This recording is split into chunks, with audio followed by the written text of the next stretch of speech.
নমস্কার, সবাইকে স্বাগত আমার নতুন একটি ভিডিওতে। তাও আজ আমরা সবাই রেডি হয়ে চলে যাচ্ছি একটা অনুষ্ঠান বাড়িতে। এটা হলো একটা অন্নপ্রাশন বাড়ি, যেটা আমার বাড়ির পাশেই হয়েছিল। এখানে অনেক ধরনের ঠাকুর এসেছিলো। তো আমি প্রথমে ঠাকুর প্রণাম করে আমার ছোট ভাইকে নিয়ে চলে গিয়েছিলাম বেলুনের স্টলে। ও খুব জেদ ধরছিল বেলুন নেবে বলে, তাই ওর জন্য একটা বেছে নিলাম এই স্মাইলি বেলুনটা। দাদা খুব সুন্দরভাবে এই বেলুনটা র্যাপ করে দিল, আর ও ওটা নিয়ে খেলাও শুরু করে দিয়েছে। এবার চলে এলো গিফট দানের পালা।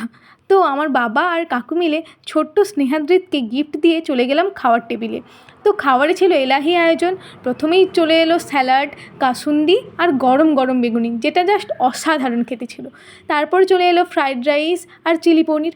তারপরে ভাত আর শাকের তরকারি দিয়ে দারুণ লাগছিল খেতে। তারপরে আমার পছন্দের খাওয়া চলে এলো ডাল। এটা আমি অনুষ্ঠান বাড়িতে খুব পছন্দ করি।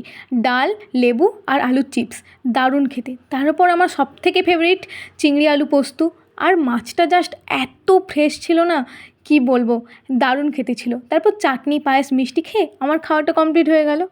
তারপরে আইসক্রিম খেয়ে বাড়ি চলে এলাম।